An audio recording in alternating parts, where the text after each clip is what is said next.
Why the are they doing this? Because they can. That's it. Because who's going to say no? It's one of the most insane situations. And when they do actually take advantage of the lack of pushback, they just do it. Donald Trump last week straight up came out and said, I'm not even going to ask Congress to go to war with Venezuela, but if I do, I'm sure they would even agree with me. That's what he said.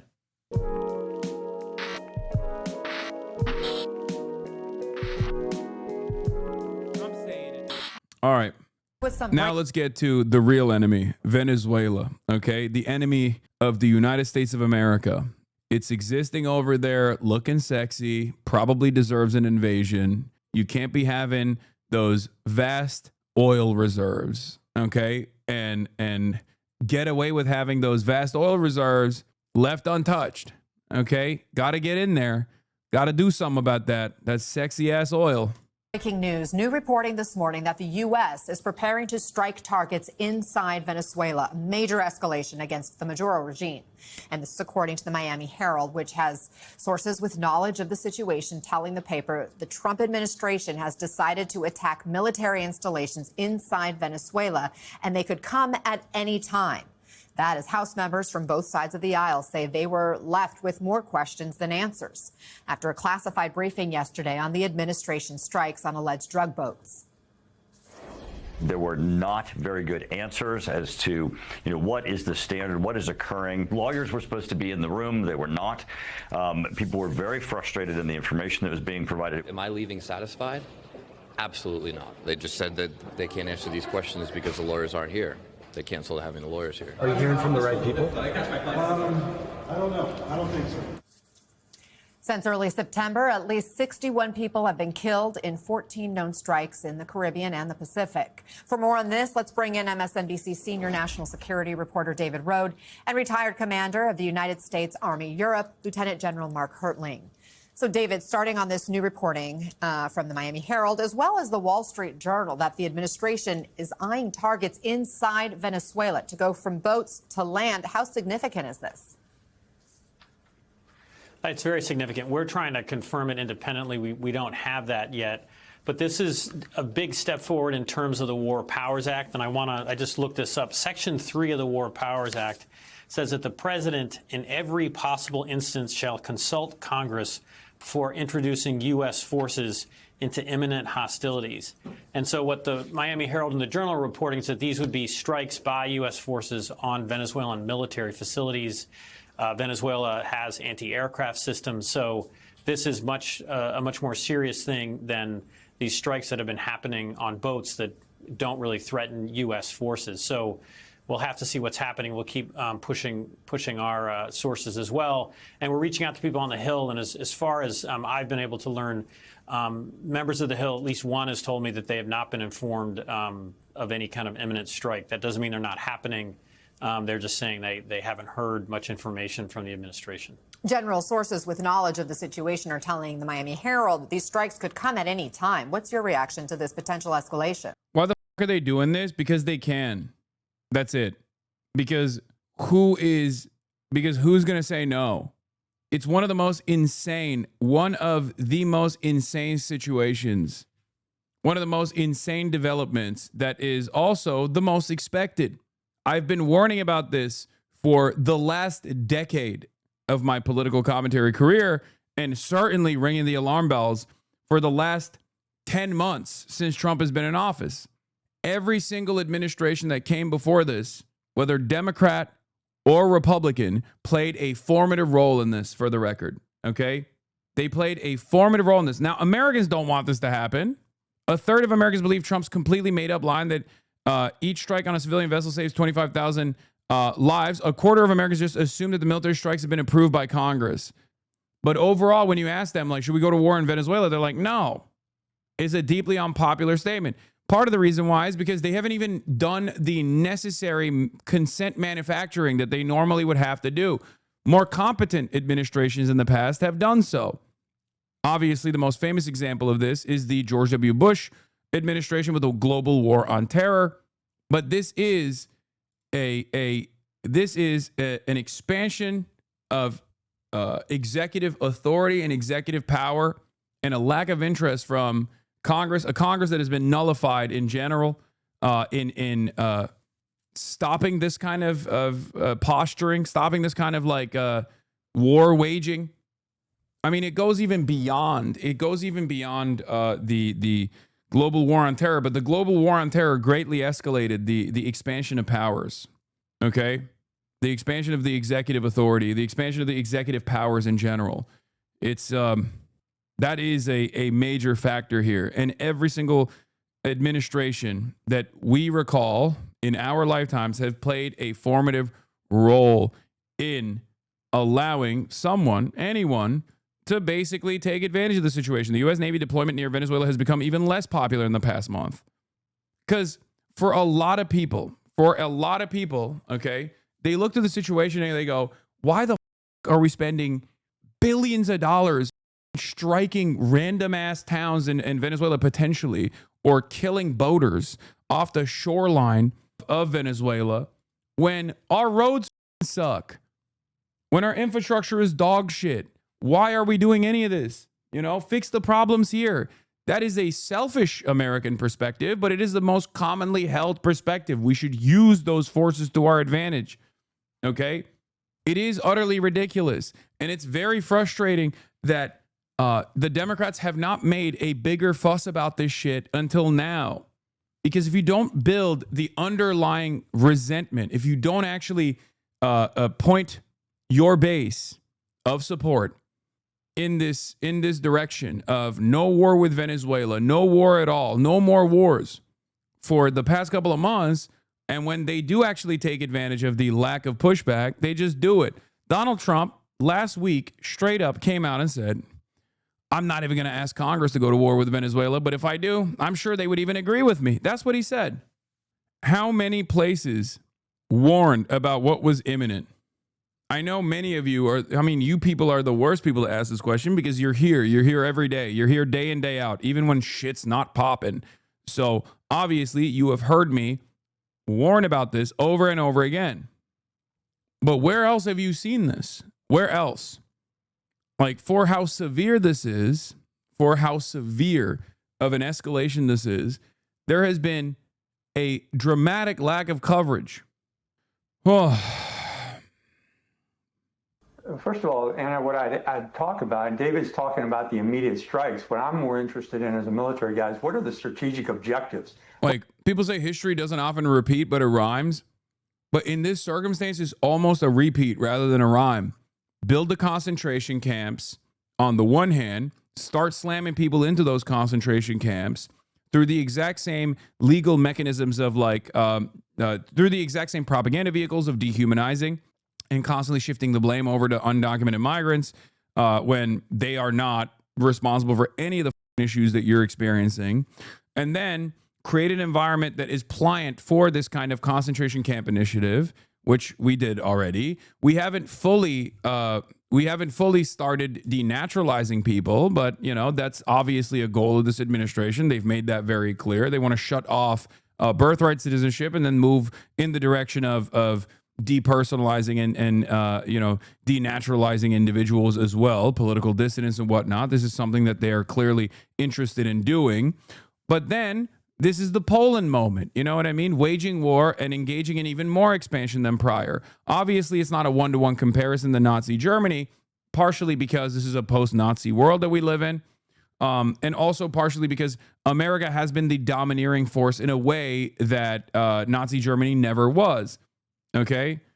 America has already had an unjustifiable system of a permanent underclass that never actually got their proper paperwork, despite the fact that they were living and breathing and working on U.S. soil as though they were citizens, right?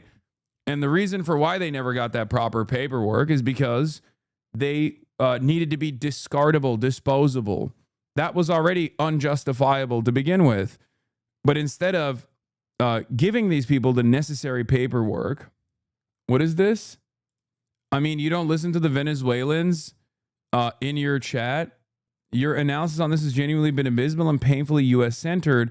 I expected the latter, but I'm still disappointed in the former. This article still feels relevant. If you want to actually learn more about the political situation in Venezuela, I recommend this news site. My people yearn for freedom, dude. My people yearn for freedom.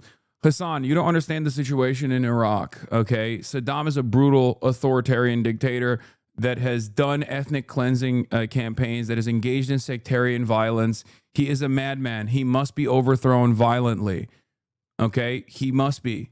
You are not listening to the Venezuelan voices, the bodies and spaces argument, okay? What is the argument here? What is the argument that you're presenting? I haven't even actually defended the Maduro administration at all. What I'm simply defending here is, what I'm simply advocating for here is no militarism. That's it. How many times do we have to play this song and dance? At least, please, chatter, tell me you are getting paid to do this advocacy. Because otherwise, you are literally advocating for Venezuela to turn into Iraq. Okay? I mean, it's still cruel, but at least you're getting the bag, right? Hasan, you don't understand the United States. Who says CIA in the house? Yeah. I cannot believe it. I cannot believe that people still try to pull this shit off after, like, this is not like 40 to 50 years in the past. You know what I mean? We're not like, we have immediate comparisons that we could pull from. We have contemporary examples that we can point to that American intervention of this sort is not good for the nation that we're intervening in. And it actually creates a desolate, hollowed out, bombed out, destabilized fail state in the aftermath. Look at Syria. Look at Iraq. Look at Afghanistan. And that one ended because America was like, yeah, we're holding the L on this. It is so crazy. Look at Libya. Libya is another great example. I'll give you a democratic one. You know what I mean? There has never been a moment on God's green earth where a country that America has intervened in this way and destabilized in this way has actually been left better off. Okay?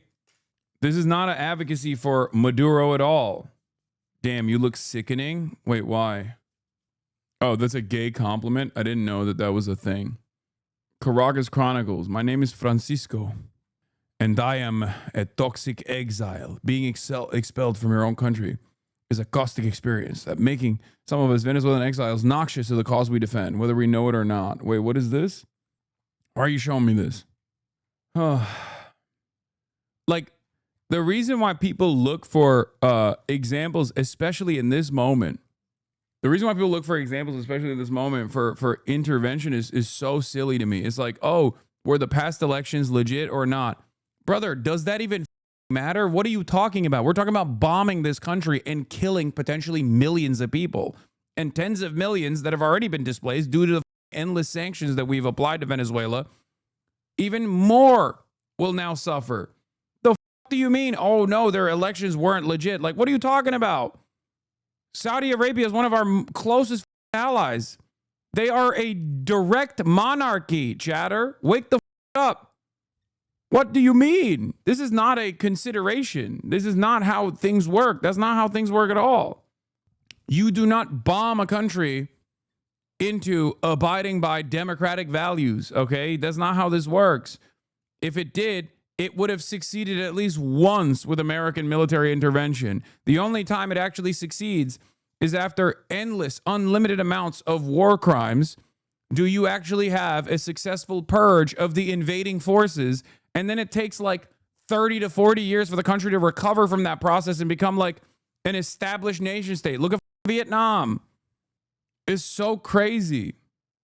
What's the end state? What's the administration clearly defining as mission success in this? Is it just to bomb targets, or is there something related to that? Secondly, how does this campaign, if you will, if they describe it as such, challenge broader U.S. national defense interest in the Western Hemisphere? How are they coordinating with other countries in the region? A strike against Venezuela is certainly going to affect countries like Colombia, Honduras, Guatemala, Mexico. And Have they assessed the second and third order effects of a major naval air strike capability against? Bombing them won't get rid of fentanyl either. Brother, there is no fentanyl coming out of Venezuela. What are we talking about? Are people even still believing that? That's bullshit. That's been bullshit. You get laughed out of every goddamn room available if you were to run with that narrative. Let me tell you something, okay? That's never been a thing. That was never a real consideration. At most, it was something to get like Trump on board potentially. I don't know. I mean, I think you probably told him that there's oil reserves and he's like, oh, I'm down. I hate Maduro. Let's get those. Let's go sit on that pile, that stockpile of oil, just sitting there looking pretty. Venezuela against not only the other countries in the region, but what does that end state look like? And is there a difference between what they're claiming is counter-narcotic operations, that was the original take they mentioned, versus what appears to be either a destruction of the Venezuelan military or first strikes at an attempt to regime change?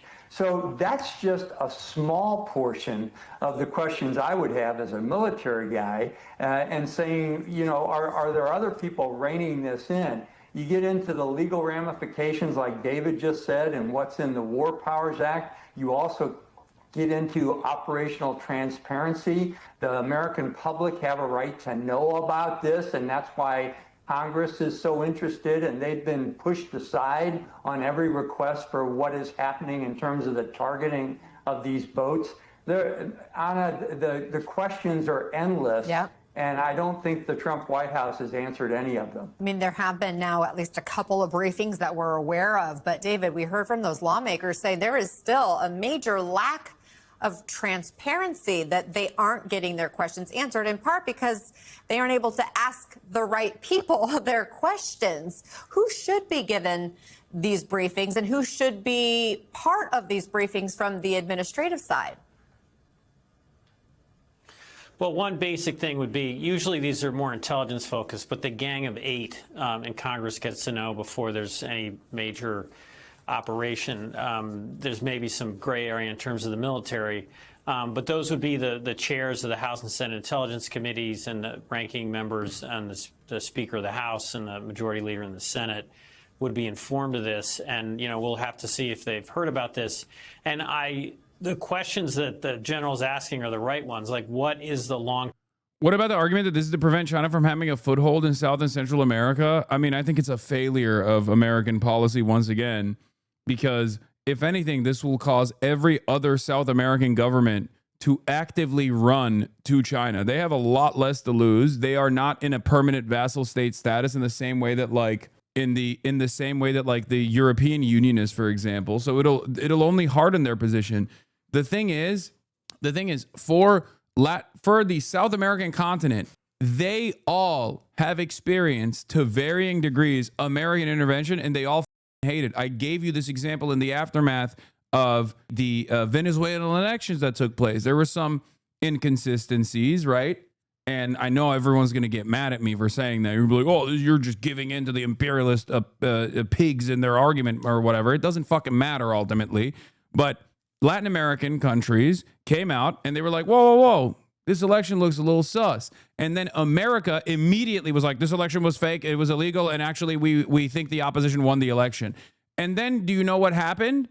Every single country, including, you know, social democratic countries or leftist countries, regardless of whatever their perspective was initially about the outcome of the election, every single country came out and, oh, there it is. We did it. Crip dog. Yay, Kaya! Down. Oh. Good girl. We did it. Anyway, what I was saying is every single South American country and their leadership instantly, as soon as America came out and said, oh, these elections are fake, they were like, never mind. We were wrong. We were wrong. Carry on, Venezuela. Carry on. Viva la Maduro. That's what they said. There's a reason for why they said that. There's a reason for why they immediately were like, whoa, whoa, whoa, never mind. We were wrong about this. Because American intervention is something that nobody wants. How could you say Libya was a democratic overthrow? What? I never said that, man. What is wrong with you guys? When have I ever said that? I literally used Libya as a great example of an undemocratic foreign intervention that destroyed the country. It collapsed the country. It literally partitioned it in two. Oh, you're dumb. I said the Democrats did it. Oh my God. No, I meant like the Democratic Party overthrew Libya. The Democrats. Oh. Please, chatter. I said like the Democrats. If you want to know like a country being overthrown and creating tremendous instability that came from the Democratic Party, Libya is the example. Term strategy here. Again, I spoke with folks on Capitol Hill, and they did not have gotten no sense from the administration about what their long-term goal is. When the U.S. invaded Panama, that's the only comparable thing, that was to topple Manuel Noriega. There were tens of thousands of U.S. ground troops, if I remember correctly, sent into Panama.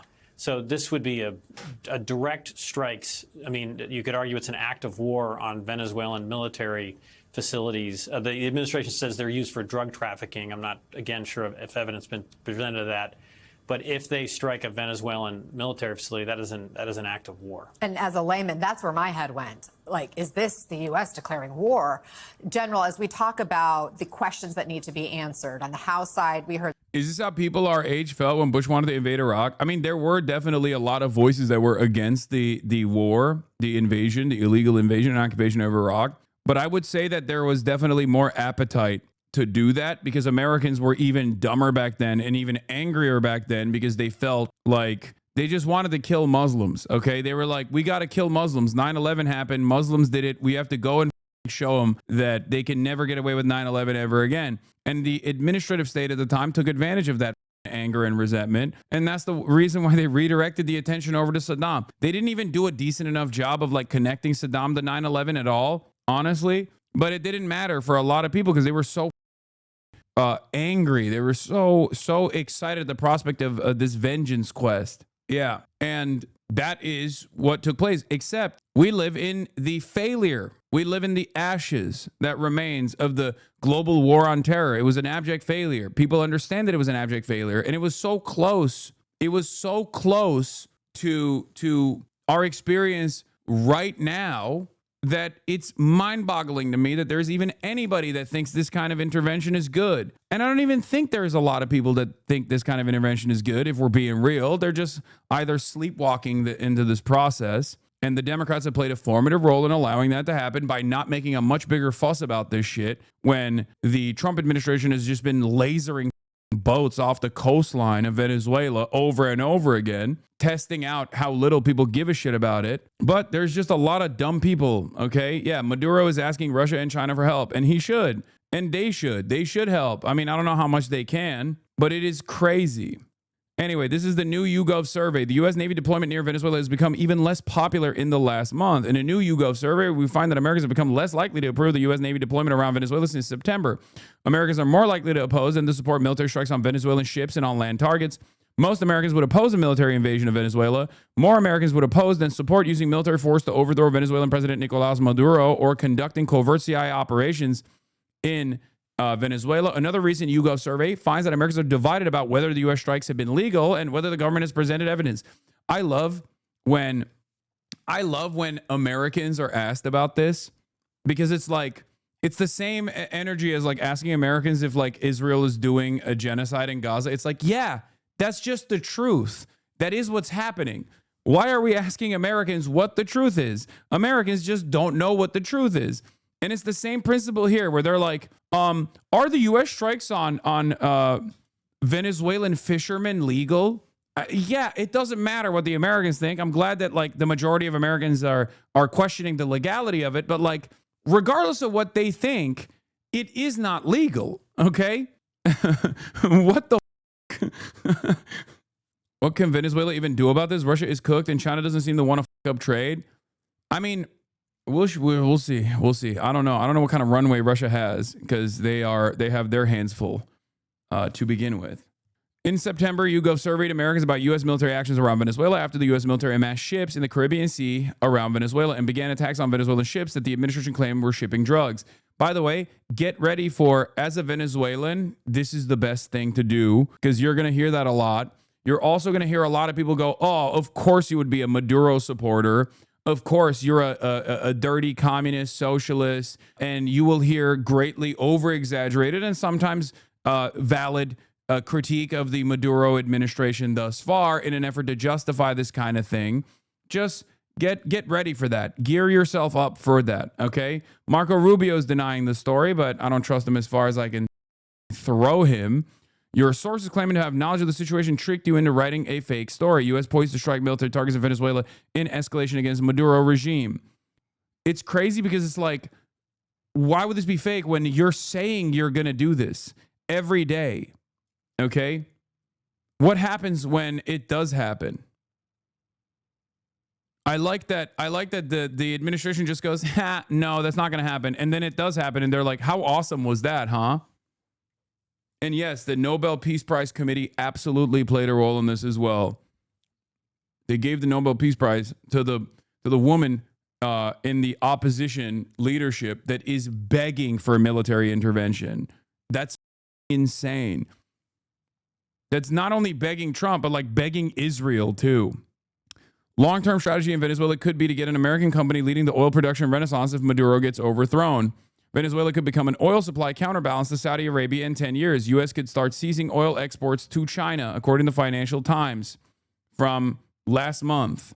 Shriner Parker, partner and head of emerging markets at Rystad Energy, said, I think the long-term strategy, again, when you see this hue, you best recognize this is an important piece of news that you're reading, okay? You see that pinkish hue, know that you're reading the Financial Times. Know that you are reading one of the only reliable news outlets out there, okay? Remember that.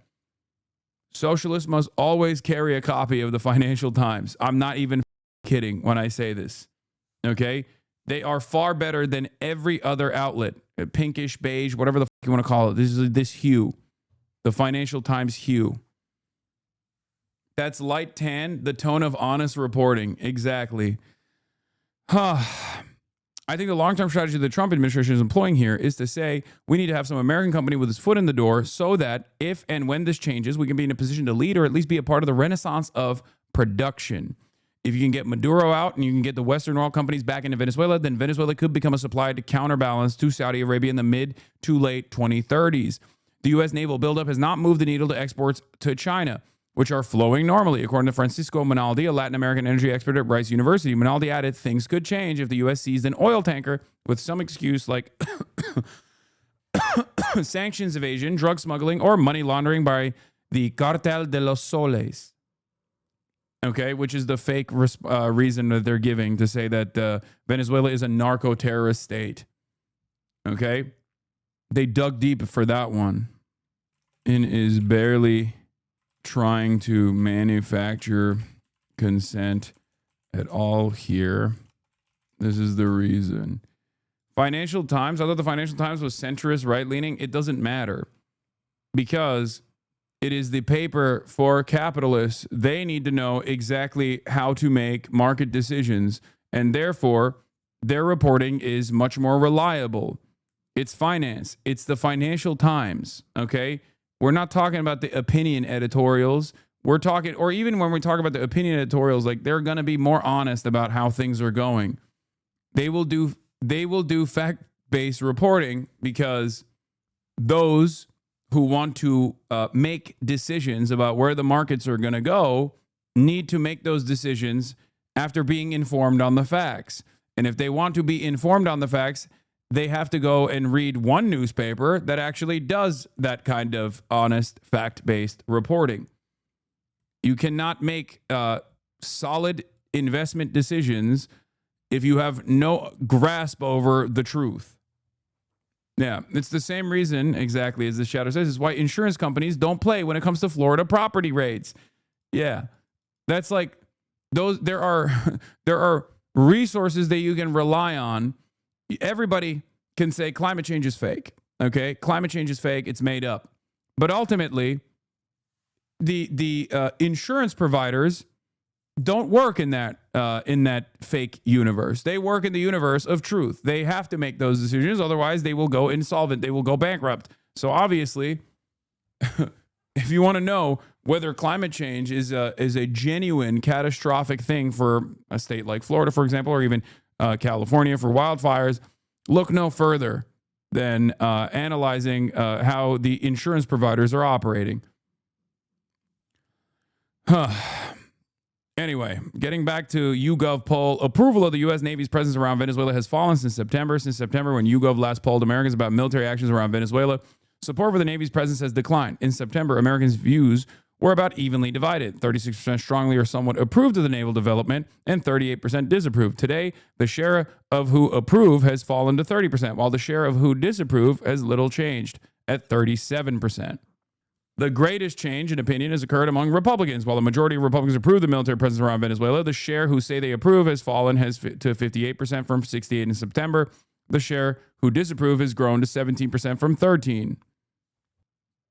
More Americans oppose than support military and CIA actions in and around Venezuela. I cannot believe how many Americans still want it, though. It's crazy. Like, I can't believe how many Republicans, like 58% of Republicans are still like, hell yeah, baby, I love the Navy around Venezuelan coastlines. God damn it, dude. We constantly have to be at the mercy of barbaric morons, and I hate that. I can't begin to explain to you how much I hate the mass approval for unlimited murder and bloodshed coming from some of the dumbest people on the planet. Most Democrats disapprove of the strike, 67% disapprove, while only 8% approve, and more independents disapprove than approve, 42% to 21%. On the other hand, a majority of Republicans approve of the strikes, while 16% disapprove. More Americans disapprove than approve of U.S. military attacks on ships around Venezuela. Out of U.S. adult citizens, strongly or somewhat approve is at 27%, not sure is at 31%, and 42% say strongly or somewhat disapprove. This means that if there was at least like a little bit of manufactured consent around these attacks, there would be a lot of Americans that have appetite for this death and destruction, by the way. So even with this like demonstrably incompetent administration that hasn't even tried to really flood the media markets with like justifications for why we have to kill these fishermen, there's still clearly plenty of appetite for death and destruction. Striking land targets in Venezuela, which Trump says he is considering, is less popular than attacks on ship. Nearly half of Americans say they would strongly or somewhat oppose the U.S. military attacking and destroying targets on land in Venezuela. Only 19% say they would support such strikes.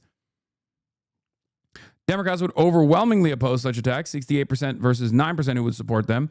Independents are also more likely to oppose than to support strikes on land, 46 to 13. Republicans are closely divided. More say they would support such strikes at 38% than oppose them at 27%. For the rest of the world, for those in the global south that were laughing at the United States of America, this is part of the reason why I said it's not a laughing matter. The unfortunate reality is that when the American government is led by an authoritarian fascist madman, you are still going to suffer, because the decisions that we make over here that you have no control over will end up hurting you in the long run or even in the short run.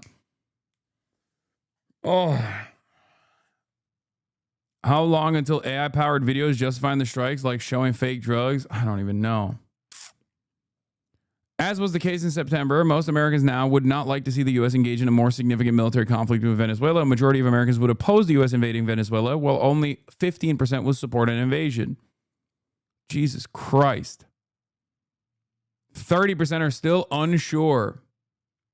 More Americans would oppose than support the U.S. using military force to overthrow Nicolas Maduro. 46% strongly or somewhat oppose it. 18% strongly or somewhat support it.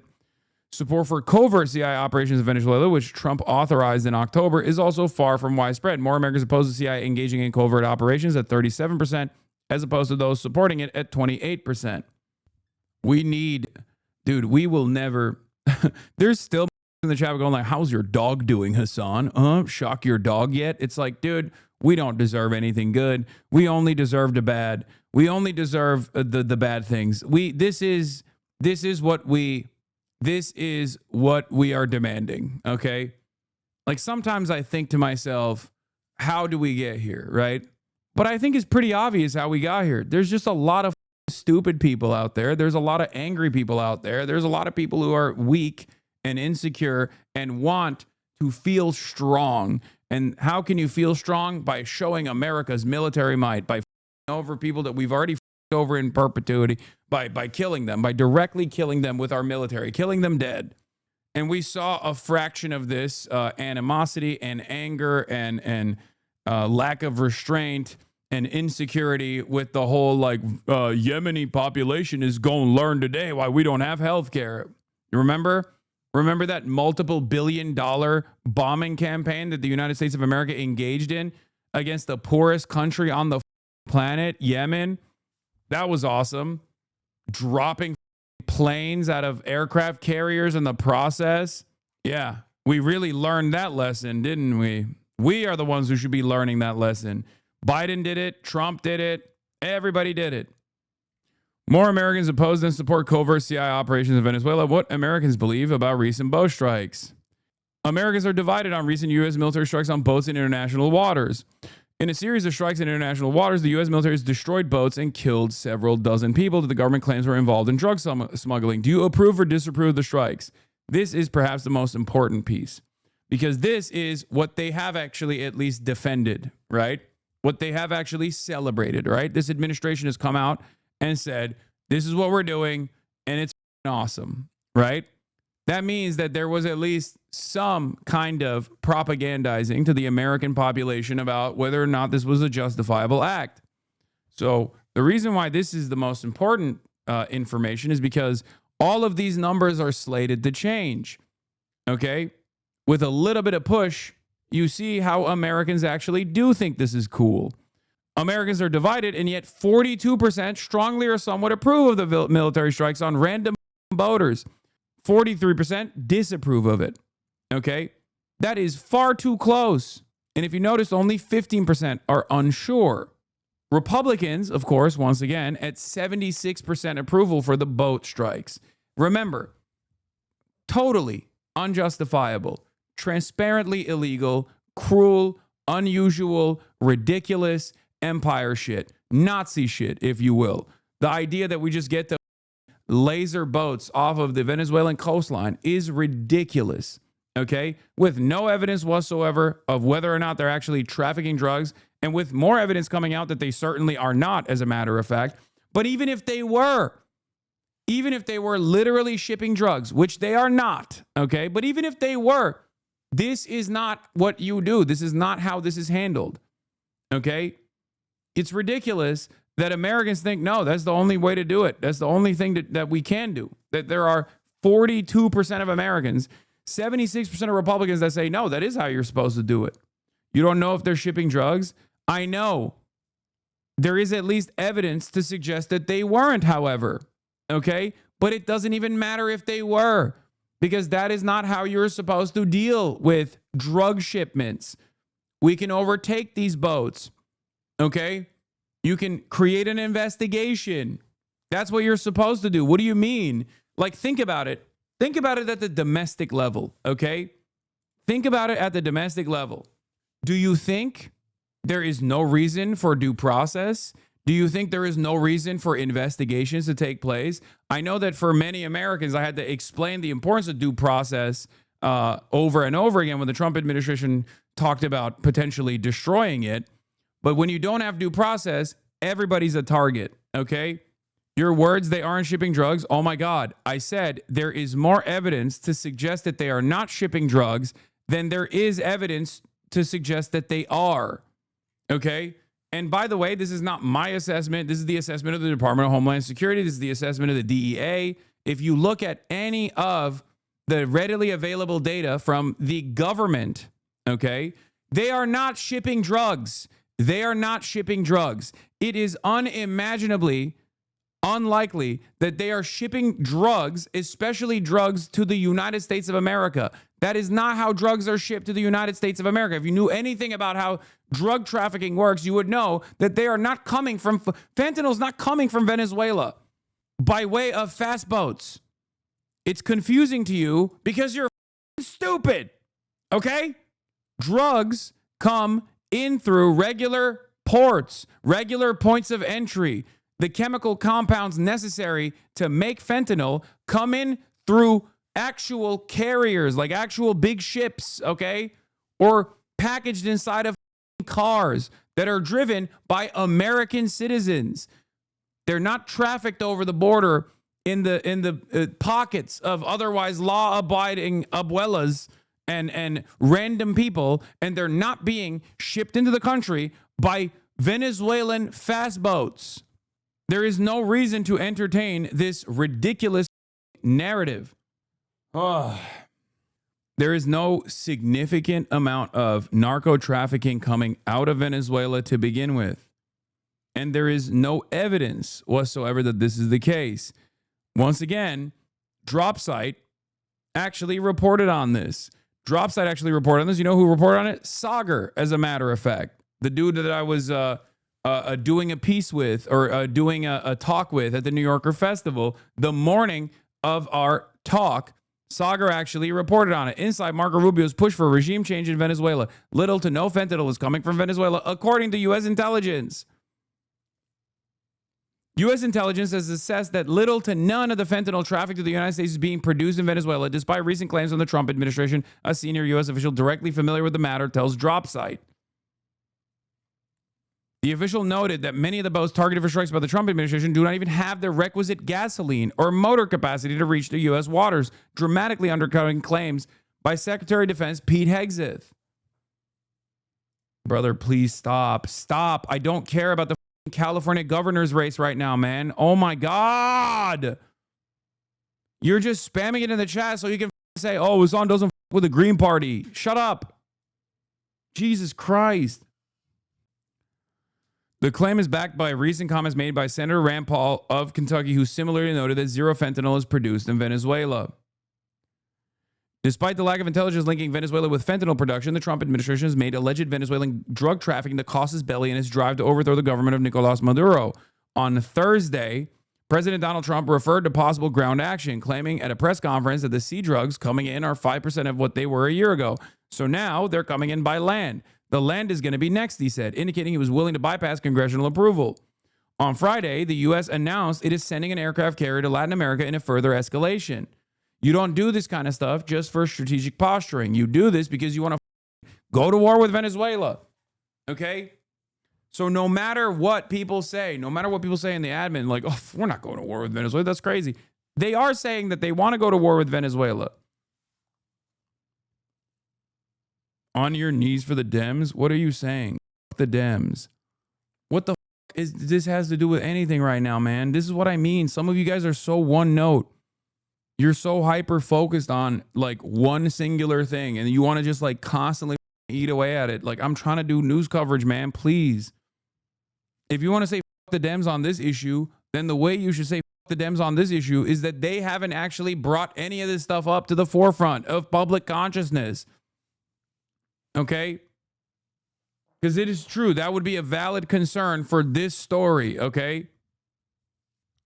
They're not in power, but it doesn't matter, chatters. They have legitimacy. They are the opposition party. Okay? They should let their voices be heard. They should encourage people to do the same. It's not like their voices are silenced. You know, they can still talk. Yeah. From Trump's own 2025 DEA National Drug Threat Assessment, Venezuela does not appear once in the report in the fentanyl section and briefly appears only to highlight Nicaragua as a low-level street traffickers who specialize in human trafficking. The administration itself admits that it has no idea whose drug boats are being bombed. There is no evidence overall that Venezuela is a major narco trafficking hub. As a matter of fact, there's only evidence to suggest the exact opposite. But it doesn't matter. That's my point. It's crazy that none of this shit matters anymore. You could just be like, nope, we're doing it. And no one seems to get mad over it. Two sources familiar with the discussions of the White House note that the Secretary of State, Marco Rubio, a longtime proponent of regime change in Venezuela, has been the driving force behind the aggressive military and rhetorical posture towards the Maduro regime. Toward that end, Secretary Rubio, also in charge of the remnants of the U.S. Agency for International Development, has redirected millions of dollars in money previously allocated for pro-democracy measures in Venezuela and the surrounding countries, a thinly veiled effort to keep the prep thinly veiled effort to prep the region for war. Maybe that's why we're not seeing so many people in the chat being like, as a Venezuelan, please bomb Caracas. I need to see Caracas reduce the rubble with nukes. Rubio cycled through multiple arguments for regime change in Venezuela during the early months of the administration, largely based around human rights and election concerns, which were unconvincing to Trump. After assuming a position on the National Security Council in the spring, Rubio then presented a new argument to Trump that Maduro was a narco-terrorist drug trafficker based on a 2020 indictment by the Department of Justice on the first Trump administration over alleged cocaine trafficking. The official noted Trump's personal distaste for drugs and a campaign pledge to use the U.S. military against Mexican drug cartels as an important impetus for Trump greenlighting recent strikes. Half the time, the lie that they're telling the public is actually just to manipulate Trump, by the way. That's the other side of the story. Like, because Trump is somewhat malleable. He's somewhat persuadable. It's kind of crazy. Yeah, the lie is usually not for you because these guys kind of understand that it doesn't really matter what the voices of the public say. They can always pick the slack up and pump a little bit of propaganda, and Americans are so stupid broadly that they'll be like, yeah, we should do it actually. I mean, what? What are you, defending Maduro? What are you, defending Maduro? It's so stupid. It's like, whoa, you're defending Maduro's regime? Think for a moment. What will happen? Think for a moment what will happen. What will happen to Venezuela? What will happen to the Venezuelans? You do not bomb a country and then install democracy. That doesn't happen. It's just a lie that Americans tell themselves to sleep soundly and comfortably at night, to believe that they're still somehow the world police, that they're still doing it for the greater good. It's just bullshit. The briefing wasn't good enough, but at least it was a bipartisan briefing. On the Senate side, some Democrats say they were cut out of the briefing entirely. Take a listen. If you're sitting in this room getting clearly what had been prior Gang of 8 level classified information, didn't somebody raise their hand and say, well, holy crap, where are the Democrats? Who was willing to say, isn't there a constitutional obligation here? It is about separation of powers. For the folks who wave their Constitution around, read the damn thing and then explain why you would sit through that briefing and not call foul. General, what red flags does it raise to just brief one party? Oh, it's off the chart, Anna. And here's what I think the senator is getting at is not only are they not getting the intelligence they need to commit to potentially an authorization for use of military force, but I'm going to take it down to my level. You're putting American men and women, their soldiers, sailors, airmen, Marines, in harm's way. And the nation needs to understand why that's happening. And the question you asked earlier is who should be giving these briefings? Well, I don't know who was in the room providing them. The lawyers are certainly a part of it, but I think it should be not only the president or the vice president, the Secretary of State, the intelligence community, as David said, the Secretary of Defense, the chairman of the Joint Staff, and the person who has to execute the briefing is the Southcom commander, which we know right now that's an interim commander because Admiral Halsey retired just a few days ago or offered his retirement because he had contention with some of the things that were going on down there. So you're seeing probably a couple of people push these strikes at the behest of the president when you're putting men and women in harm's way, and that's just not the right way to go to war. David mentioned Operation Just Cause in 1989 when we went in and took out a leader of a drug cartel who was also the head of government, Manuel Noriega. That took literally weeks to determine. There was great planning. There was intelligence sharing between the Pentagon, the State Department, and the Congress. And this seems to be rather haphazard and almost covert on the part of the government in terms of what they're about to do. And I know you have so much experience from those days. Lieutenant General, you have a book coming out too, right? Remind us what that's called. I do. It's a book called If I Don't Return, It was based on some journal entries I made during Operation Desert Storm, and then our oldest son asked us to expand it to cover the last 30 years of my career. So it's a reflection and some entries on the military, the changes in our military life, love, emotions, anxieties, and military families. So I think it's more of a reflection of what's been happening since 1990 in Desert Storm. Well, we look forward to that. I know it is going to be out in the new year. Mark Hertling, David Rode, thank you both. In the last few weeks, there's been a big buildup of United States forces. I'm trying to put the fucking cape back on, dude. I had to take it off I had to take everything off to pee. It's crazy. The things I do for just a second, a fraction of a second of a goddamn meme. Literal women in bodysuits? Yeah, exactly. They get all naked and shit. Cut a P-slit. It's not like you... If I cut a P-slit, my dick is going to flop out while I'm in the process of doing news coverage when I get up.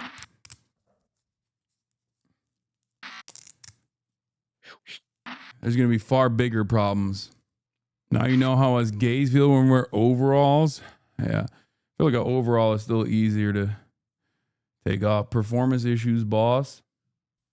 Yeah. Oh, there's the other problem here too, is a Florida occupied government. And this is one of the problems that comes along with that. An important note we found in our reporting: Trump is surrounded by Floridians in the White House who are hardcore on Venezuela. His Secretary of State, his Attorney General, his Chief of Staff, much of his comm staff, and he himself are Florida residents. This cannot be understated as regime change ramps up. This idea that destabilizing Venezuela won't also cause regional destabilization as a result of a likely refugee crisis is naive and blind refusal to use history as evidence for what happens after these interventions. Absolutely. Absolutely.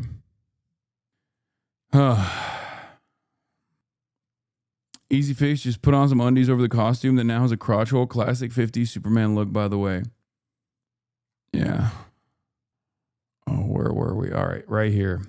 Is Donald Trump trying to topple Venezuela's president? In the Caribbean, apparently directed towards Venezuela. Ships, aircraft, quite a lot of troops. Something looks as if it's about to happen. What might that be? Se están inventando una nueva guerra eterna. This is one of the biggest buildups of American forces in some years. It involves an assault ship, a cruiser. Funnily enough, the hogs here in Trinidad constantly call to deport Venezuelan migrants, but are also cheering on the U.S. I know. It's very, very dumb. It's very, very stupid. They don't realize that this is like going to make things worse. Also, it's additionally stupid because like Trini people have been killed so far for even boating between Venezuela and Trinidad. So what the fuck? God, these people don't care. They don't care about you. I don't know how to describe it. They don't even care about American citizens. Why would they give a shit about the brown people in general? 3 destroyers, troop carriers, a submarine, quite a lot of Marines, and now the biggest warship in the world, the Gerald Ford aircraft carrier, is in Split, on its way apparently now across the Atlantic to join this. I bet you a bunch of those boys got some tattoos, okay, when they were on shore leave. You know what I mean? Famous place to get tattoos, Split. Croatia. Task group. So this clearly is a very impressive military display of power. It looks as if all this is directed at some sort of intervention in Venezuela. But an invasion itself is not very likely, and Venezuela is a pretty big country. But ground operations of some sort, hitting targets on the ground, does look as if it's in the American playbook, and certainly President Trump has indicated that that may follow next. But we are certainly looking at land now because we've got the sea very well under control. Why then might he want to do this, particularly against Venezuela, but also in a way threatening other governments in the region who he also thinks are in the... Wanna nibble Hassan's freckles. Great name. Thank you for the 5 gifted subs. And Jen Aaron, thank you for the 5 gifted subs. And PP777, thank you for the 5 gifted subs. Same sort of situation. So far, there have been 10 strikes on boats, which the Americans say are drug runners. And they haven't tried to arrest these boats or take them into custody. They've simply destroyed them and killed the occupants, saying that these were drug runners. But if this is about counter-narcotics, these are the wrong targets. because over 80% of all of the drugs that come from Central and South America into the United States come through the land borders in Mexico. They come across the customs posts because they're smuggled through. And those that do come by boat mainly come through the Pacific, not through the Atlantic. Now, there have been a couple of strikes on boats in the Pacific, directed not at Venezuela, but at other governments in the region. This is a national security problem. They killed 300,000 people last year. These drugs coming in. You know, it's pretty unusual when you see somebody with a fishing rod and 5 engines on the back of the boat. You know, you don't need that to go fishing. Wait.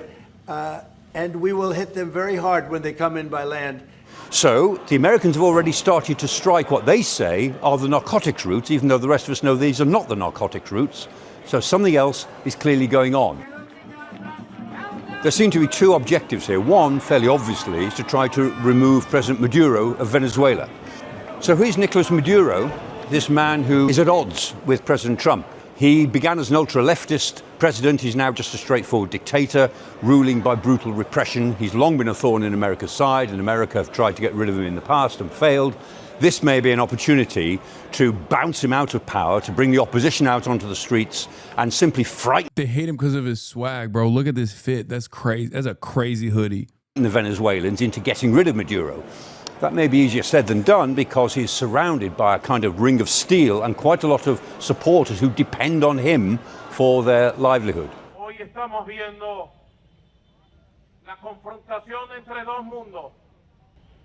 Ellos allá con su supremacismo fracasado, decadente, derrotado, y nosotros acá con nuestra resistencia milenaria victoriosa, avanzando. The other objective, almost certainly, is acting as a visible deterrent to all of the drug bans in Central and South America. And the message to them is that we're going to attack you wherever we see you. Wherever you're sending your drugs, we're going to attack you. So stop sending them to the United States. And in a sense, this is like deterrence by denial. If you're going to have drugs, send them to Europe, send them elsewhere in South America, but don't send them to the north towards the United States, whether through Mexico or anywhere else. If people want to stop seeing drug boats blow up, stop sending drugs to the United States. One of the reasons that we can be fairly certain that this is an anti-Maduro operation is because Donald Trump astonishingly announced that he was authorizing the CIA to undertake covert operations in Venezuela. Why did you authorize the CIA to go into Venezuela? And is there more information you can share about these strikes on the alleged Well, I can't drug do boats in that, the but Caribbean? I authorized for 2 reasons, really. Number one, they have emptied their prisons into the United States of America. I mean, they can't be that covert if the president has just announced them, but nevertheless, that's what he's done. And there's a long history of this in American relations with Central and South America. In 1961, famously, the CIA tried to displace Castro in Cuba.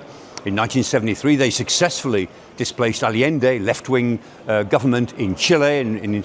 This is a laundry list of why nobody in South America with this kind of behavior, okay? Just so you understand. Installed Pinochet, who was very right-wing.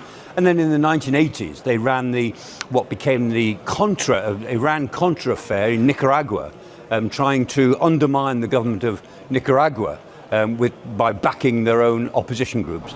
Of those 3 cases, one of them was successful, though did the US no favors in the long run. 2 of them were unsuccessful. This looks as if it might be a 4th big attempt to displace a government in a big country in Latin America. But I think Venezuela is feeling heat, but I think a lot of other countries are feeling heat too. And interestingly, in this task force of ships that are assembling around Venezuela is the MV Ocean Trader. And the MV Ocean Trader is a special forces ship.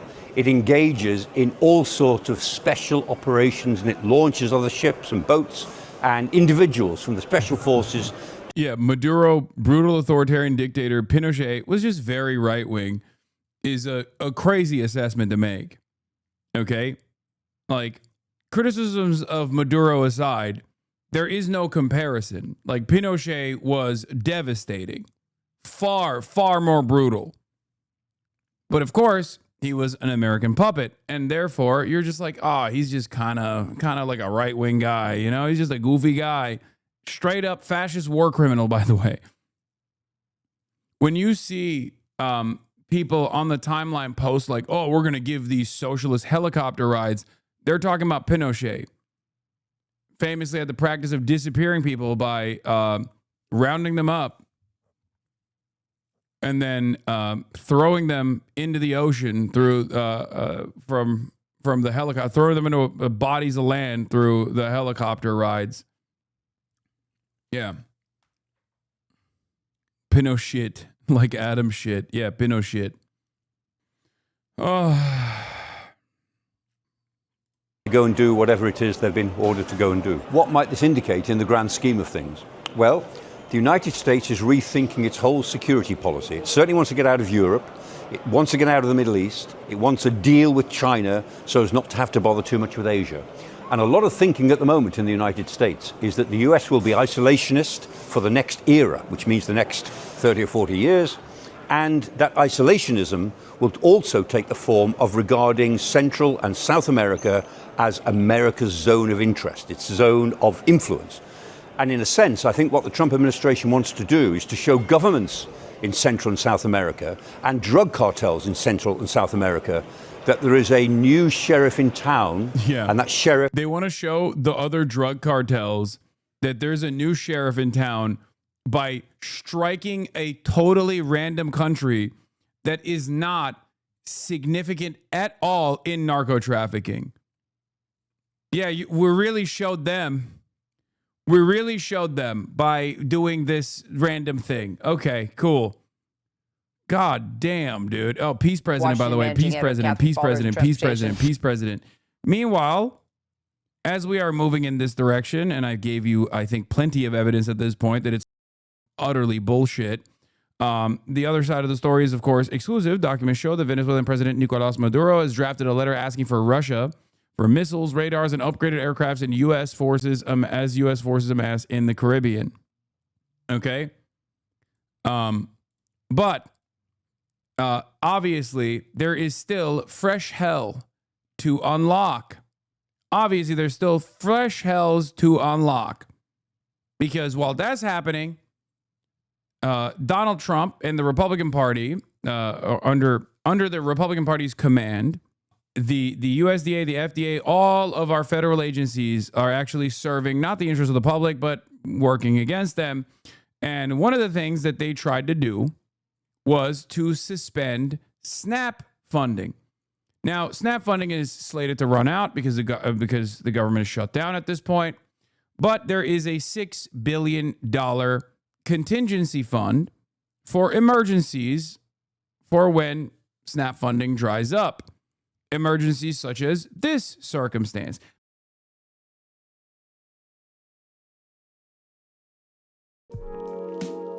Hasan Reaction is one of the best ones in the React channel.